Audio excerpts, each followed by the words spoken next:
Black hip hop fans, if white rappers started making songs about murdering black people, you would be mad. But as long as black rappers do it, you love it. If white rappers bragged about selling drugs to the black community, you'll be mad. But as long as black rappers do it, you love it. If white rappers rapped about disrespecting black women, you'll be so mad. But as long as black rappers do it, you love it. So the same stuff we wouldn't tolerate from somebody else because we'll view it as disrespect, we embrace it when it comes from our own. Black hip hop fans, we gotta take a deep look at that, man. Up in will determine the outcome of your reality. So this is a society where the wicked socially engineer criminals, socially engineering our women and putting them up on pole. We're the only ethnic group that degrade our women in our music. Who's having us to do that? Who know who we really are? Because when we wake up and find out who we are, and that the nearly 100 million of our ancestors who were at the bottom of the Atlantic Ocean, when their prayer went up that God would free generations after them, we're at that time of the woke culture where our people are waking up, but they're being manipulated to do this or manipulated to do that. Have a beef in your song. Why this brother? And his followers now hate your followers. Separation. See? World Star. That's my mother. You don't got no business. Hey, barbershop, I told you that. I told you that shit. I told you that shit. I told you that shit. I told you that shit. It's your first time. Hey, let me go ahead and call this mama real quick and we go ahead and get to the bottom of it. All right, you go ahead and do that. And she better say the right shit because if she don't, I'm about to get you swinging in this. On God. Yeah, whatever. Yeah, whatever. I'm trying to poke you. Yeah. Hey, that's not answering the phone, huh? Hey, that's probably what I thought ass. Hey, bro. Man. Hey, get him out your car. That's not your motherfucking son. That's my motherfucking son. You want to be Russell Wilson so motherfucking bad. You want to be Russell Wilson so bad. Well, you don't even got to Sierra. Hey, bro, you going to... Welcome back to the channel, ladies and gentlemen. And after showing the footage for proof of how black people were trained to hate on each other and hate our very own, to also go against each other, because think about black on black crimes, how much higher the black on black homicide rate in urban communities or pure communities seem to be, as opposed to poor communities when all white people. Even when you think about taking into account suburban white, mostly white suburban communities, you hardly ever hear of any crime usually happening, as opposed to, or what I'm saying is regards to a white man murdering another white man.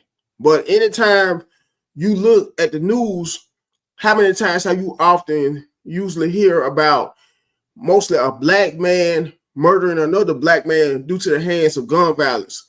And a big part of it, judging from my personal opinion, I would say will be due to slavery.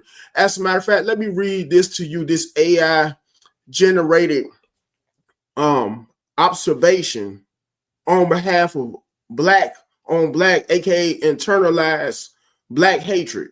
Now listen closely when I read this to you, folks. Slave owners actively use divide and rule tactics to prevent unity and resistance amongst enslaved people. They exploited differences in age, gender, skills, and even skin tone to create hierarchies and tensions within the enslaved population. By promoting competition and distrust, they aim to maintain control and minimize the potential for collective action against them. Now, here's how this played off. Slave owners would favor some slaves over others based on factors like perceived loyalty, work ethic, or even physical characteristics. This created jealousy and resentment among the enslaved population.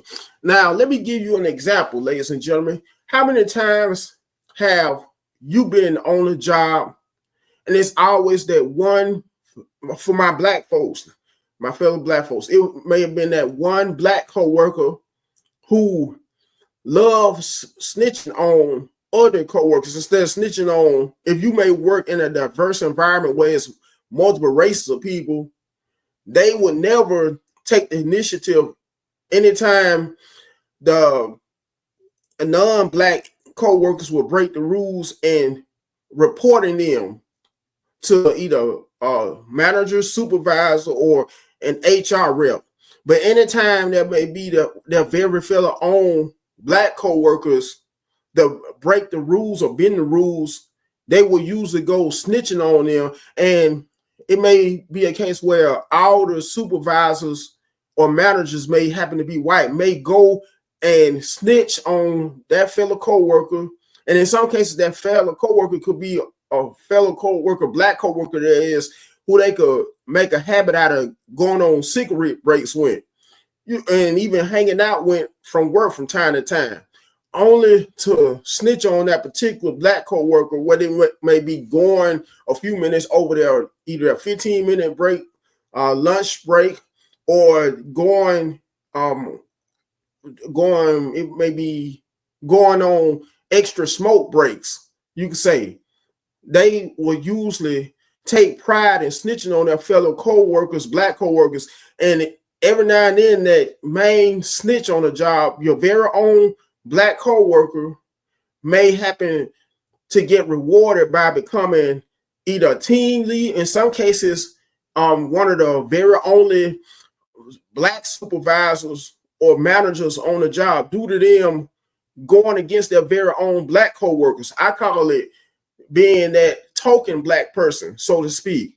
Whereas you may be one of the very few who may happen to get favor, and I would say much more favoritism than all the other black people on the job, due to how you believe in snitching. You could also say going against your very own black coworkers. But anyway, listen to this. Listen to the rest of this.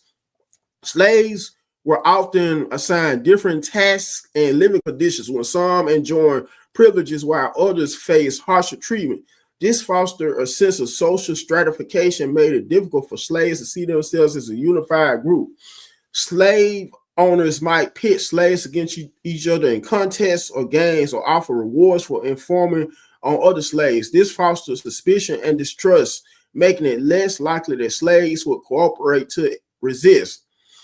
The threat of violence and the actual use of violence against those who stepped out of line or challenged the system were also used to control the enslaved population.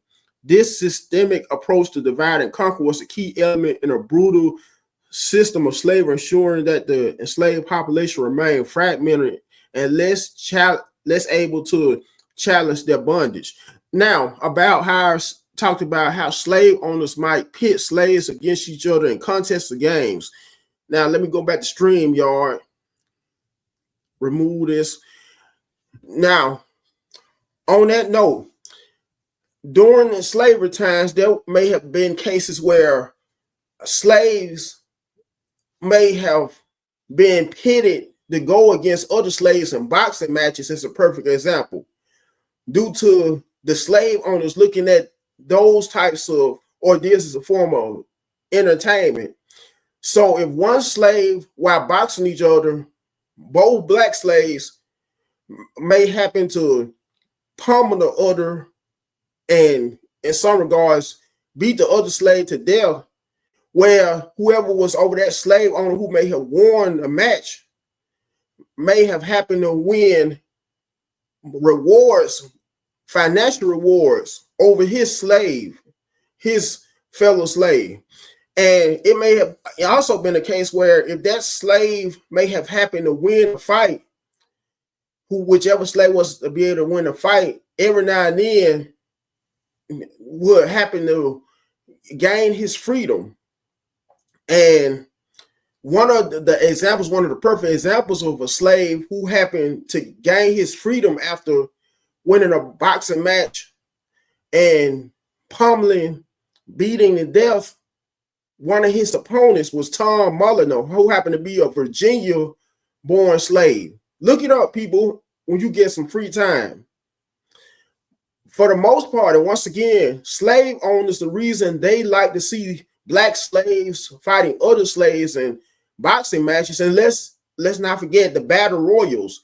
And for some of you who may want more clarification on the battle royals, that will be when it will be more than 2 slaves being blindfolded to pummel each other, to beat each other, in some cases beat each other to death while being blindfolded, and slave owners cheering them on while overseeing them do so.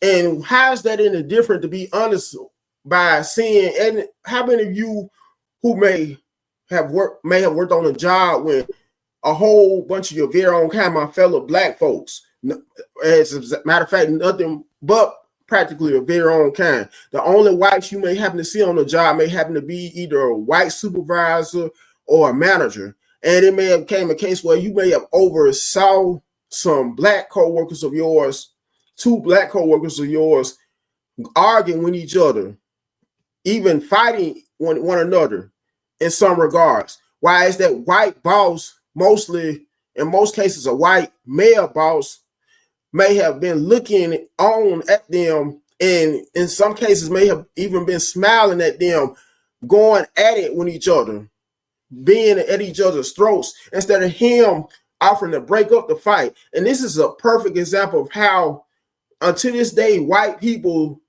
take full pride in seeing us black people being our very own worst enemy, from terrorizing our very own neighborhoods by murdering one another. Like I said, in a perfect example will be on behalf of how I talked about black on black violence, to our men impregnating our black men, impregnating our very own black sisters, and in some cases infecting them with STDs due to us as black people, leading out of all the other races, us being number 1 on the list as leading in STDs, to us degrading our women. Because how many of you hear rap songs about black men degrading their very own black women? Very seldom do you ever hear them degrading, if they may have been in an interracial relationship, degrading that non-black woman like they would their very own kind. Or better yet, how many of you may have, as kids, been growing up, seeing in a household, witness your mothers and fathers going at it over and over with one another? That's if you may have had black parents all your life, all the way black parents. It could be your mother and either her boyfriend or one of her boyfriends going at it with each other. Now, take into account, for those same people black people who may date someone who may be the opposite race, very seldom do you ever see or hear about a black man, for instance, who may be married to either a white woman, Hispanic woman, Middle Eastern woman, Asian woman, putting his hands on a woman of another race, degrading his woman, who in some cases he may have biracial kids with, of any kind of race. And the same for the opposite. Anytime you may see a black woman that may be in an interracial relationship with a white man, although they aren't as common as seeing black men with white women, you never ever hardly see a black woman talking to her white male partner any kind of way, as opposed to how she usually may talk to her black male partner. I mean, think about how a lot of y'all black women, anytime y'all may get frustrated with y'all men, y'all black brothers that y'all may be in a long-term relationship with, or may even have kids with, you may have taken the initiative to putting your hands on them, doing an altercation, calling him all kinds of derogatory names by the likes of a punk a nigga or F-U-C-K nigga. I could go on and on, but let you be in a relationship with that white man or a man of another race, you would go out of your ways, sisters, think about it, to be as submissive, to be as you can say subordinate as possible to your non-black male partner. These are just some examples of how we were trained from the very start, ever since the slavery times, to go against each other, to be our very own worst enemy. I'm trying to say, and it will remain that way in our community, the Black American community. Anyways, make sure to like, share, comment, last but not least, subscribe.